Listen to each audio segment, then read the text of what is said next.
So joining us now to discuss this incredible development is Bill Cosby's, one of his attorneys, Andrew Wyatt. Andrew, welcome to back. TMZ Live. Look, this is amazing news, Harvey. I was in an Uber car here in Philly, Harvey, because the DA still fined Mr. Cosby for not cutting his yard, $2,010.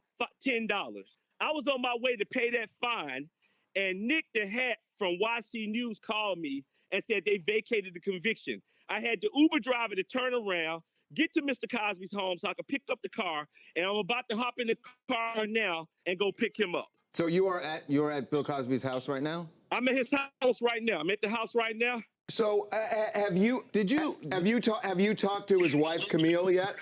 I just hung up with her. She is excited. Harvey, they vacated the conviction, meaning no trial. They overturned everything. He's going to be a free man, and that says a lot about the charges and about all the things that these women said about him. That we thank the Pennsylvania State Supreme Court for giving us justice. And this is the justice that America has been looking for, because Bill Cosby has always said that this is bigger than him. This is about every black man in America. Pretty sure the prison is hot right now. And this is great news. And, look, Bill Cosby has proclaimed his innocence from day one. This is a guy who has elevated women. He didn't go around drugging or raping women, Harvey. He didn't do any of that stuff. This guy was on the Nixon's enemies list, watched by the FBI in the 60s. Now, you tell me how a black man was going out raping white women, being watched by the FBI and drugging them. Wouldn't have never happened. So this is a huge win for us. It's a huge win for America. And we just thank all of his fans and supporters, Mrs. Cosby and the family. And thank you, guys. Yes, sir. Big Baby JTV, man.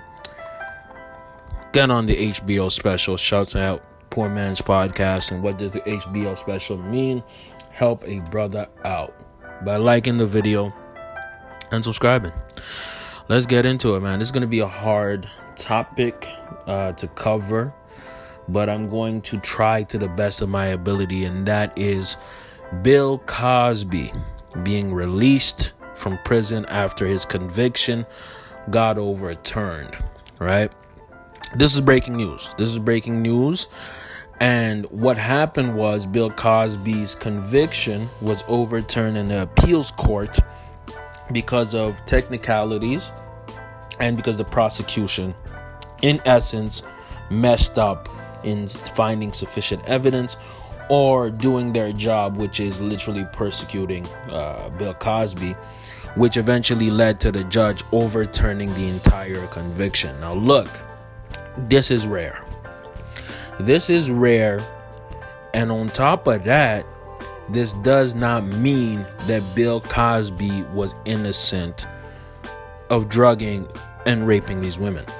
I'm just going to keep it real. It don't mean that he is innocent per se of the actions that he did.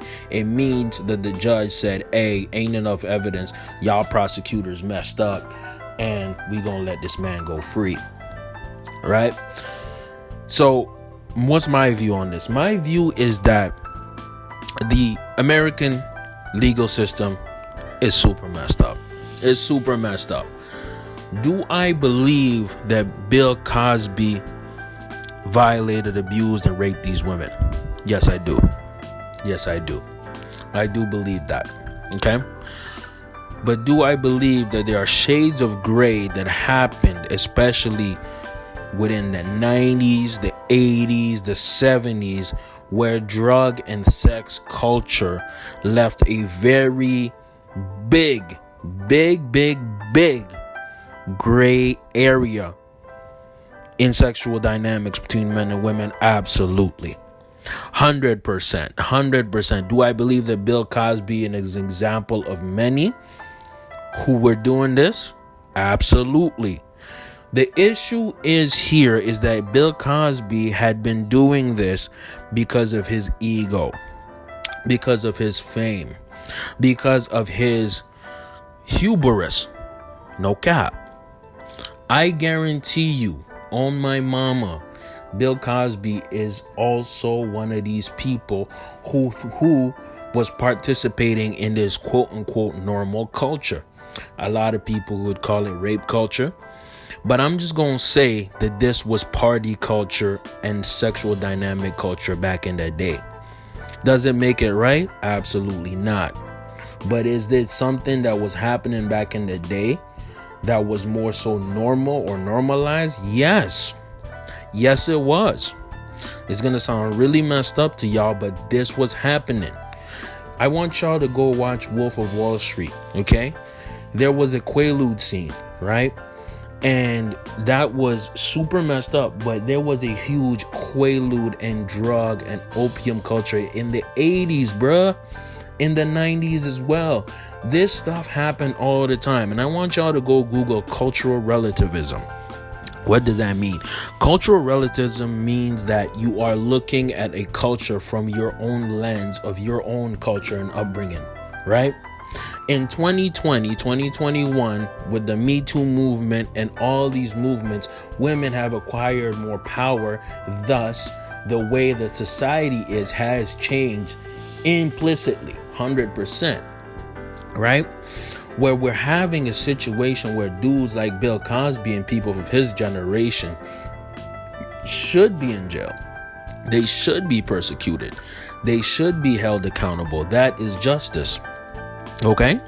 But if you're looking at 2020, 2021 eyes inside the 80s and 90s and 70s, you'll be disgusted because a lot of disgusting things were happening 20, 30, 40 years ago, right?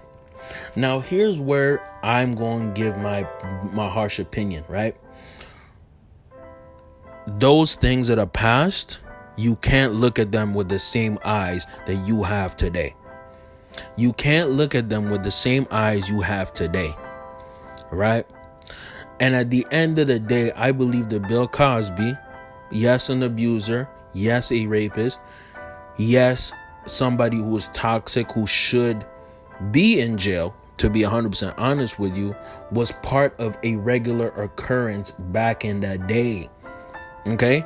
Same way that I'm not cool with Sir John A. Macdonald being, statues of him being destroyed, I also believe that we should not judge the past and people in the past by the standards of today. Okay? That's like saying, bruh, what you did 20, 30 years ago defines who you are right now. I hope that Bill Cosby has learned. I hope that Bill Cosby is not an abuser no more. I hope that this was a huge lesson. But we cannot look at what happened 20 and 30 years ago by the eyes of today. I feel for these women. I sympathize with these women. I'm not a rape apologist by any means. I hope that these women find some kind of justice, right? But this is how the court system works, bruh. If y'all have a problem with that, then become a lawyer, become a judge, and become a politician and attempt to change it.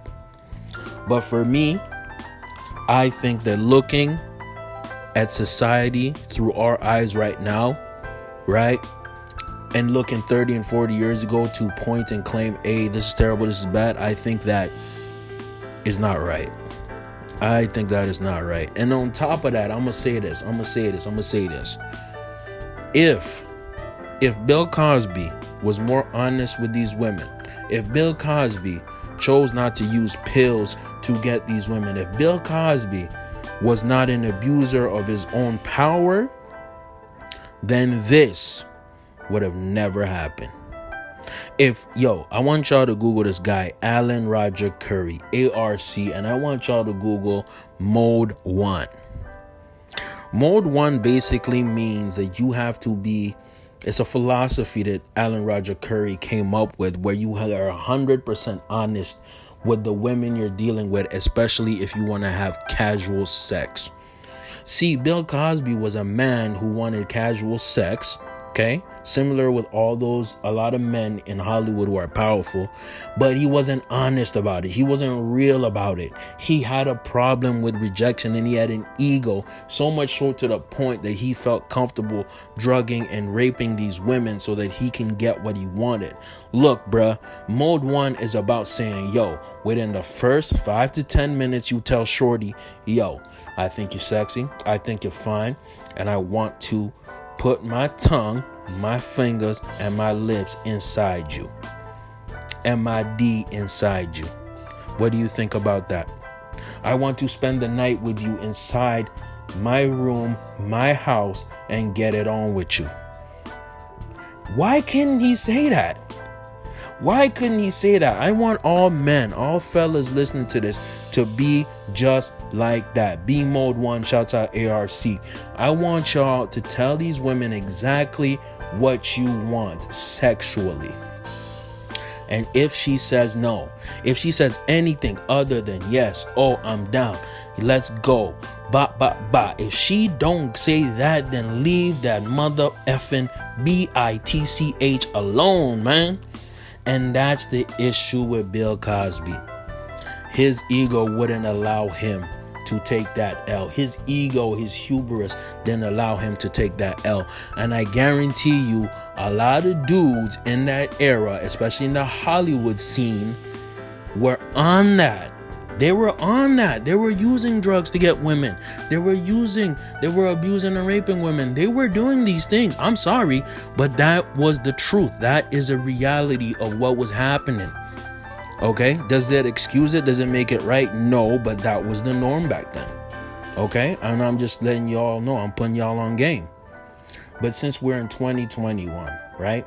We're in a new era. We're in a new understanding. We have to recognize that that is wrong. Okay? And we have to move forward from this, right?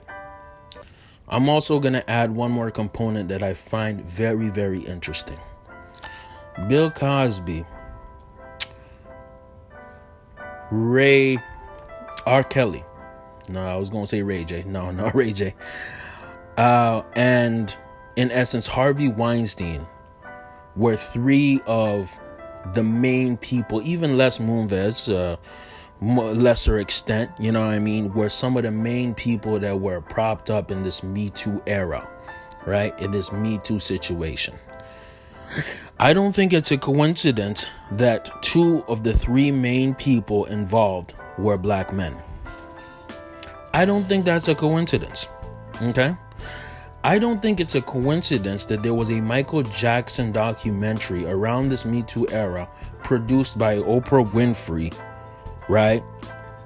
Produced by Oprah Winfrey, right? That was released. I don't think that's a coincidence, bro. I do not think that's a coincidence, and I'll tell you why. Because there is a concise effort by the media, by people in society, especially North American society, racist society, America, I'm including Canada, North America, that aims to destroy black men, especially famous ones. There is always an embarrassment ritual. There is always some bad ish that happens to black men within the entertainment industry. That's why I never want to be famous. That's why I never want to be huge, because I understand that the system is made to destroy the reputation and destroy black men. I'm not saying that Bill Cosby was an innocent wildflower that got attacked by these 60 white women. I'm just going to say white women. I'm not saying that that is the case. But think about the Central Park 5. Think about Emmett Till. Think about countless black men who have been accused, Jack Johnson, who have been accused of being with white women and been jailed or killed or been unfairly prosecuted within the American system. Think about that. I don't think it's a coincidence that 2 of the 3 main figures in the Me Too movement era were black. I do not think that is a coincidence. I think there's a lot of white men and men in general, doesn't matter the race, who are doing this ish but are protected and are never investigated because this society does not give a fuck about black men and wants to see them failed and destroyed. Big Baby JTV, those were bars. Let me know what y'all think in the comments below, and I'm out.